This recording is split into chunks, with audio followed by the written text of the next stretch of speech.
Elaman Assalomu alaykum, Xudoybek taqsir. deb, va alaykum assalom. Keling aka. Aka, meni ismim Taqsir. Abdurahmon.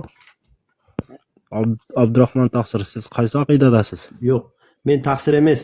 Men Abdurahmon aka. Taqsir desa bo'lmaydi. Yo'q, men taqsir emas. Bizda taqsir degan yaxshilab so'z bo'lsa kerak. Yo'q, aka, Abdurahmon deng, shu menga yetadi inshaalloh. Tamam aka? Mayli. Abdurahmon aka, Aha. siz Nima qaysi aka? aqidadasiz? Men Qur'on va sunnat aqidasidayim. Yo'q, endi Qur'on sunnat aqidasini kimday siz birov o'zlashtirib berar, sizgacha sirozila Qur'on sunnatni Alloh- o'zingiz o'zlashtirib olasizmi? Sahobalar qaysi aqidada bo'lgan? Kim aqidasida bo'lgan? Sahobalar Hmm. payg'ambar sollallohu alayhi vasallamning aqidasida bo'lganda, Tamam. Menda Payg'ambar ayni sallallohu alayhi shu aqidada. Menda shu ayni aqidada. sizga so'rov. Alloh qayerda degan so'rovga qancha javob berasiz? Alloh qayerda degan so'rovi men Alloh arshini ustunda, osmonda deb javob beraman. Arsh yo'q bo'lganda qayerdalar? Arsh yo'q bo'lgan deydi, Alloh bizga kitobda yozgan deydi, shu arsh yo'q bo'lsa shu yerda degan deydi, shu yerda derdim. Ammo shunaqa demadi. Hozir Arshi ustida dedi, hozir arshi o'shanda- ustida deyim. o'shanda Alloh taolo arshga muhtoj ekanda, arshning ustunda ekan. Kim aytdi arshga muhtoj deb? Men aytdimmi hozir arshga muhtoj deydimmi? Siz hozir To'xtang, Alloh arshga muhtoj deyaptimi o'zini? Alloh arshi ustida dedi-ku, Alloh oyatda aytdi-ku. Ya'ni Siz muhtoj bunday degan olasiz. chiqadimi Yo'q. arshga? siz sahobalarning yo'ldayim deysiz. Bir sahobaning so'zini aytingchi bo'lib turib, Alloh taolo arshda degan so'zini aytingchi bo'lib turib, dalil bilan. Aytaymi? Abu Hanifaning so'zini olasizmi? Abu Hanifaning Abu so'zini Hanif- olasizmi? Abu Hanifa sahoba Tabiin. sahobaning so'zini ayting deb o'tam. Abu Hanifa sahoba Tabiin. sahobaning so'zini ayting deb o'tam. Abu Hanifa sahoba Tabiin. sahobaning so'zini ayting deb o'tamiz. Tamam. Abu Sahobalar Hanifaning emas. so'zini siz to'liq aytmaysiz, hozir qirqib qo'yasiz. Yo'q, qirqmayman. Men nima bo'lsa shuni aytaman. Siz Sahobiya- sahobalardan qarang. sahobalarni elchin deb o'tasiz. Muhammad sahobalardan- sallallohu alayhi va Muhammad alayhissalom so'zini olasizmi? Payg'ambarimizning so'zini olaman. Payg'ambar sollallohu alayhi Tamam. vasallam Imom Alloh Buxoriy, taolo- Imom ha, muxtasar siz hozir aytib o'tasiz. Men sahobalarning yo'lini erchin, salafiy salihinlarning yo'lini erchin deb o'tasiz. O'sha sahobalardan, salafiy salihinlardan Hmm. qaysi sahova Alloh taolo arshda deb aytgan. O'shani siz bunga dalil bilan aytib bera olasizmi? Imom Buxoriy Umar radhiyallohu anhudan mana bu Havla bint Salama haqidagi rivoyatni keltirib, ya'ni Umar radhiyallohu anhu o'zining zamonida bir joydan o'tib ketayotgan paytda bir ayol to'xtatib, Umar radhiyallohu anhuga ancha gapiradi. Shunda yondagi sheriga, "Ya bu qari kampir gapini eshitib o'tirasizmi?" deganda, Umar radhiyallohu anhu aytadiki, "Ye, bu ayolni bilasanmi kimligini? Bu Havla bint Salama" deydi. Bu ayolni Alloh azza va jalla 7 qavat osmon ustidan eshitib, Mujodala surasini 1-oyatini nozil qilgan deydi. Mana bu sahobadan bitta dalil. Eshitasizmi meni? Mezga aytsam eshitasizmi? Qarang, sahobalar o'sha aqidani kimdan olgan? Payg'ambardan olganmi? Sollallohu alayhi vasallamdan. Anaqami? O'shadan olatda. Shunaqami? Payg'ambar alayhisalom. Shu payg'ambar alayhisalom so'zini olasizmi? Imom Buxoriydan olib kelsam olasizmi? Qarang, Imom Buxoriydan, Imom Ahmad, Abu Dovud juda ko'p sahih hadislar bular.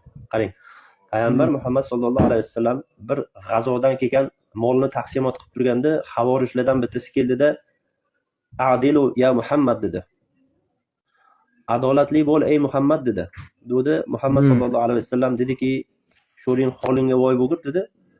"Osmonda turgan zot menga ishonsa" dedi, "sizlar menga ishonmaysizlar" dedi. Keyin Hajjatul Vadoda payg'ambar alayhisalom oxirgi xutbasida sahobalarga "Sizlarga yetkazdimmi" dedi. "Yetkazdiysizlar.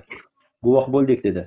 Qo'lini barmog'ini osmonga ko'rsatdi-da, "Allohumma fashhad, Allohumma fashhad, Allohumma fashhad" dedi. "Allohim sen guvoh bo'l" dedi, "Bandalaringga yetkazdim" dedi. Sahobiya onalarimizdan Zaynab onamiz aytdiki, sizlarni ayollarning ichida o'tirganda aytardi, sizlarni akalaringiz, mahramlaringiz, ya'ni otalaringiz nikohlagan bo'lsa, mani 7 qavat osmon ustidagi zot Alloh taoloning o'zi nikohladi Muhammad alayhissalomga dedi. Mana bu yetarli bo'ladimi? Agar yo'q desangiz, hozir yana dalilni Bizden telefondagi men Abdurahmon aka, men Imom Maturidiy aqidasi bilan. Hop. Mening mening ustozlarim, misol o'zimni ustoz tutgan Siz qarang, qarang, Otaji, qarang, oradagi to'xtab imom turing. Elaman. turibdimi? So'z bilmaydi. Elaman. Siz bilan biz hozir gaplashdik. Aqidani qaydan olgan sahobalar desam, Allohdan va payg'ambardan dedingiz. Biz payg'ambarni, Alloh taoloning so'zini, sahobalarning so'zini gaplashyapmiz-da. Nimaga siz endi hozir Chuba hoji, Ibn Kasir, faloni, pismadonni deyapsiz? Men sizga Abu Hanifadan dalil olib kelaymi desam, Abu Hanifa sahoba emas dedingiz. Tobiinning gapini olmayman dedingiz. Abu Hanifa. Endi Motrudi deyapsiz. Motrudi kim o'zi? Motrudi sahobami yo payg'ambar alayhisolom vasallam qarindoshi bu? Kim Motrudi? Men Maturidi deyapman, turib turing. Sizda hozirchi sahobalar derchim, anan payg'ambarimizda o'sha salafi salihinlar derchim, anan Qur'onga ergasham deysiz. Siz o'zingiz qanday tushunasiz? Sizga ana Ibn Taymiya, Ibn Kasir degan, Abdul Vahhab degan terroristlar sizga o'shani tushuntirib bergan. Ular oltin do'rg'a ilishgan emas ekan. Bu aka siz qarang. Imom Azam Abu Hanifa, Imom Azamni gapirmang siz. Imom Azamni gapirmang. Ibn Taymiyani ham, Muhammad ibn Abdul Vahhobni ham, Ibn al-Qoyyumni ham, Ibn Kasirni ham. Siz erkisiz. Voy, qaydan Allohdan qo'rqmaysanmi? Nimaga menga tuhmat qilyapsan o'zi sen? Qaydan gapiryapsan? Men hozir Ibn Taymiya dedimmi? Qani tushunganim? Tushunasiz endi.